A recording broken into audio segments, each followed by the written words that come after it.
It's time now for a look at the latest in local news. In the news, the search for the county's next administrator will continue, and the county commissioners will begin interviewing the candidates this week. The commission has narrowed the search to 4 applicants.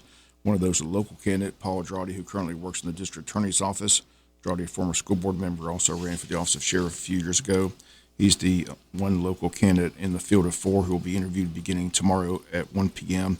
at the county commissioners meeting room.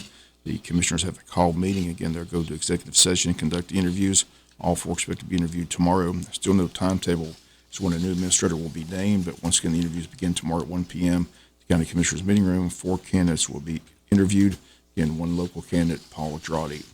3 weeks of early voting for the Board of Education's East Bluffs referendum came to a close on Friday, and Friday was by far the best turnout of the voters, as in the 3 weeks of early voting in the 2 Saturdays. On Friday, 105 people voted, bringing the grand total to 578 heading into tomorrow. The Board of Education only needs one more yes vote than no vote on the East Bluffs referendum. If passed, it's projected to raise $30 million over a 5-year period. Current East Bluffs still in place until June of 2024. New East Bluffs funds will begin rolling in on July 1st of 2024. Superintendent Board have made it clear that the top 2 priorities with the new East Bluffs money will be used to build a new ROTC center and a new Ag Center for the high school. Other monies will be used to pay for the renovation of James E. Bacon, to purchase school buses, update technology, and update some athletic facilities, mainly J.C. Stadium. The decision has to be made by the Superintendent Board of Education whether to renovate J.C. Stadium to current or to simply move across the street from the high school and build a brand new stadium. That decision has not been made at this time. Once again, tomorrow, all voting precincts will be open from 7 a.m. to 7 p.m. All registered voters eligible to vote. Wayne County has over 17,000 registered voters on file. Once again, heading into tomorrow's vote, 578 have voted. Tomorrow night, we'll have the results during the high school baseball game in Savannah against New Hampstead. We'll be back with more news after this word from our sponsor, the commercial messages, so please stay tuned. Wayne Memorial Hospital has a blood drive tomorrow at the hospital parking lot. It takes place from 11 a.m. to 4 p.m. All donors receive a $60 gift card from the Blood Connection and also a $10 scratch-off ticket. Again, the blood mobile will be located on the right side of the main parking lot near the cafeteria. To make an appointment to donate blood, log on to bloodconnection.org and type in Jesup or the sponsor code 7980. Again, the blood drive is set for tomorrow between 11 a.m. to 4 p.m. at Wayne Memorial Hospital. City of Jesup Commissioners meet tomorrow night at 7 p.m.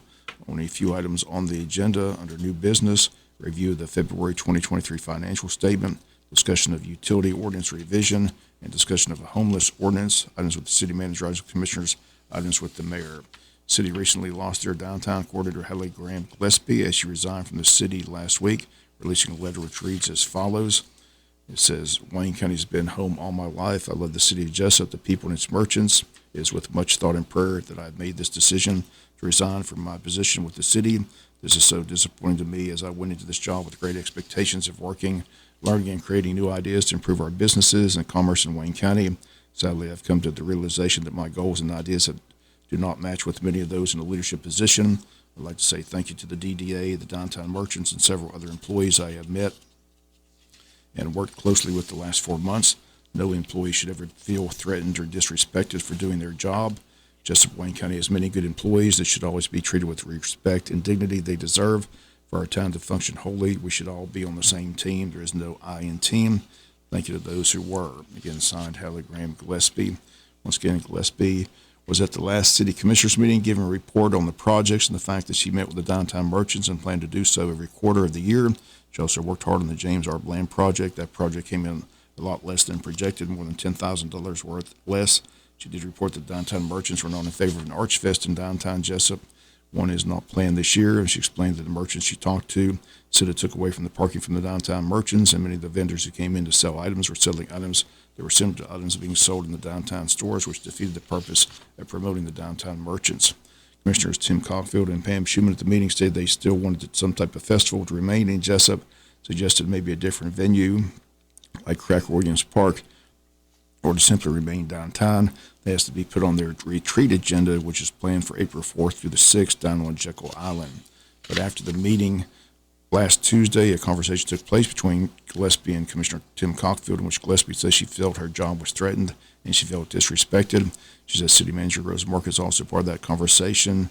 So feeling that her job threatened by Commissioner Cockfield and not supported by the city manager, and she's written a letter of resignation, has walked away from the job after just accepting it back in October.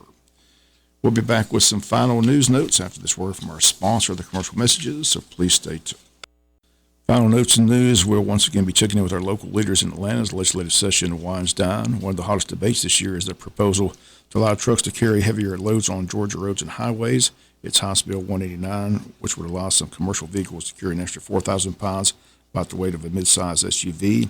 It's pitted some of the state's largest industries against traffic safety advocates and the Georgia Department of Transportation, who's against the bill.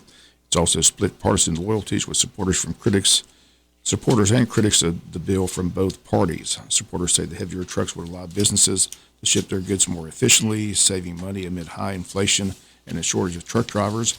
Critics say heavier trucks would take a greater toll on Georgia roads, costing taxpayers billions of dollars for more paving and bridge replacement, and they say heavier trucks will be deadlier at a time when traffic fatalities are already rising.